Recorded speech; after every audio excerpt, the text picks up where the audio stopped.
ಈ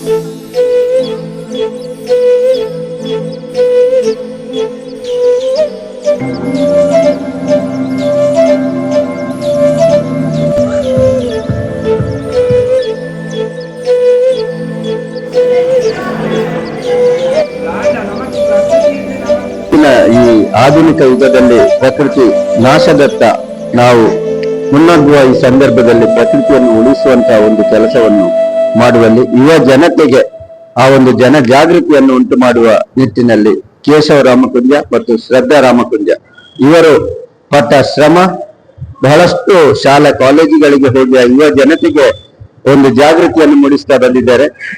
ಅದೇ ರೀತಿ ಅವರಿಗೆ ಇದೇ ಹರಿದ್ವರ್ಣ ಈ ಒಂದು ಪರಿಸರ ಸ್ನೇಹಿಯಾಗಿರುವಂತಹ ಒಂದು ಫಿಲ್ಮ್ ಮಾಡ್ತಾ ಇದ್ದಾರೆ.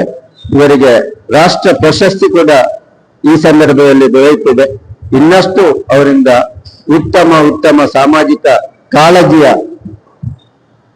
ಕೆಲಸಗಳು ಅವರಿಂದ ಆಗಲಿ ಎಂದು ಹಾರೈಸುತ್ತಾ, ಕಸ್ವಿ ಮಗುವಿನ ಹುಟ್ಟು ಹಬ್ಬದಂದು ಪ್ರಾರಂಭಿಸಿದ ಈ ಒಂದು ಕೆಲಸ ಆ ಮಗುವಿನ ಭವಿಷ್ಯ ಕೂಡ ಉತ್ತಮವಾಗ್ಲಿ, ಅದೇ ರೀತಿ ಸಮಾಜಕ್ಕೆ ಇದೊಂದು ಮಾದರಿಯಾಗ್ಲಿ ಅಂತ ಹೇಳಿಕೊಳ್ಳುತ್ತಾ ನಾನು ಮಗದೊಮ್ಮೆ ನಮ್ಮ ರೋಟರಿ ಕ್ಲಬ್ ಮಂಗಳೂರು ಸೆಂಟ್ರಲ್ ಪರವಾಗಿ ನಾನು ಕೃತಜ್ಞತೆಗಳನ್ನ ಚಿತ್ರ ಇವತ್ತು ಸರಕಾರಿ ಪದವಿ ಪೂರ್ವ ಕಾಲೇಜು ಹಂಪನಕಟ್ಟೆಯಲ್ಲಿ ಇವತ್ತು ಪ್ರದರ್ಶನಗೊಂಡಿದೆ. ನಮ್ಮ ಕಾಲೇಜಿನ ಸುಮಾರು 150 ವಿದ್ಯಾರ್ಥಿಗಳು ಈ ಒಂದು ಕಿರುಚಿತ್ರವನ್ನು ವೀಕ್ಷಿಸಿ ಬಹಳಷ್ಟು ಖುಷಿಯನ್ನು ಪಟ್ಕೊಂಡಿದ್ದಾರೆ. ಅವರ ಅಭಿಪ್ರಾಯಗಳನ್ನು ಕೂಡ ಸೂಚಿಸಿದ್ದಾರೆ. ಈ ಒಂದು ಕಿರುಚಿತ್ರವನ್ನು ಆಯೋಜಿಸಿ ಪ್ರದರ್ಶಿಸಿ ಮಕ್ಕಳಿಗೆ ಪ್ರಕೃತಿಯ ಬಗ್ಗೆ ಅರಿವನ್ನು ಮೂಡಿಸಿದಂತಹ ಈ ಚಿತ್ರದ ನಿರ್ಮಾಪಕರು ಆಗಿರುವಂತಹ ಶ್ರೀಮತಿ ಶ್ರದ್ಧಾ ಕೇಶವ್ ರಾಮಕುಂಜ, ನಿರ್ದೇಶನವನ್ನು ನೀಡಿದಂತಹ ಶ್ರೀಯುತ ಚೇತನ್ ವಿಟ್ಲ ಹಾಗೂ ಈ ಒಂದು ಕಿರುಚಿತ್ರವನ್ನು ನಮ್ಮಲ್ಲಿ ಪ್ರದರ್ಶಿಸಲಿಕ್ಕೆ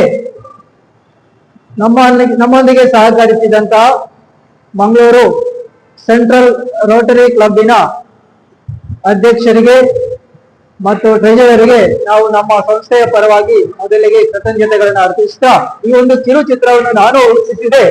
ನಮ್ಮ ಬಾಲ್ಯದ ನೆನಪುಗಳನ್ನು ಮತ್ತೆ ನನಗೆ ಮರುಕಳಿಸುವ ಹಾಗೆ ಮಾಡಿ ಒಂದು ಅದ್ಭುತವಾದ ಒಂದು ಕಿರುಚಿತ್ರ.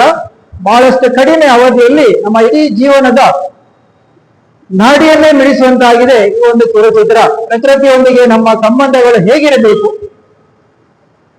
ಉಸಿರಾಡಲಿಕ್ಕೆ ಒದ್ದಾಡ್ತಾ ಇರುವಂತಹ ಈ ಕಾಲಘಟ್ಟದಲ್ಲಿ ನಾವು ಇನ್ನು ಮುಂದೆಯಾದರೂ ಪ್ರಕೃತಿಯನ್ನು ದೂರ ಹೋಗುವುದನ್ನು ನಾವು ಮರೆತು ಪ್ರಕೃತಿಯೊಂದಿಗೆ ನಾವು ಒಂದಾಗಿ ಬಾಳಬೇಕಂತ ಹೇಳುವ ಕಿರು ಸಂದೇಶವನ್ನು ಇದು ಹೊಂದಿದೆ. ಎಲ್ಲರೂ ಈ ಚಿತ್ರವನ್ನು ವೀಕ್ಷಿಸಬೇಕು ಹಾಗೂ ಪರಿಸರಕ್ಕೆ ತಮ್ಮ ಕೊಡುಗೆಯನ್ನು ನೀಡಬೇಕಾಗಿ ಈ ಸಂದರ್ಭದಲ್ಲಿ ನಾನು ಎಲ್ಲರನ್ನೂ ವಿನಂತಿಸಿಕೊಳ್ತಾ ಇದ್ದೇನೆ. ಈ ಒಂದು ಅದ್ಭುತವಾದ ಕಿರುಚಿತ್ರವನ್ನು ನಿರ್ಮಿಸಿದಂತಹ ನಮ್ಮ ನಿರ್ಮಾಪಕರಿಗೆ ಮಗದೊಮ್ಮೆ ನಾನು ಅಭಿನಂದನೆಗಳನ್ನು ಸಲ್ಲಿಸ್ತೇನೆ. ಈ ಚಿತ್ರವು ರಾಷ್ಟ್ರೀಯ ಪ್ರಶಸ್ತಿಯನ್ನು ಕೂಡ ಪಡೆದಿದೆ. ಸೊ ಎಲ್ಲರೂ ಈ ಚಿತ್ರವನ್ನು ವೀಕ್ಷಿಸಿ ಸಹಕರಿಸಿ ಅಂತ ಕೇಳಿಕೊಳ್ತಾ ಇದ್ದೀನಿ. ಧನ್ಯವಾದಗಳು.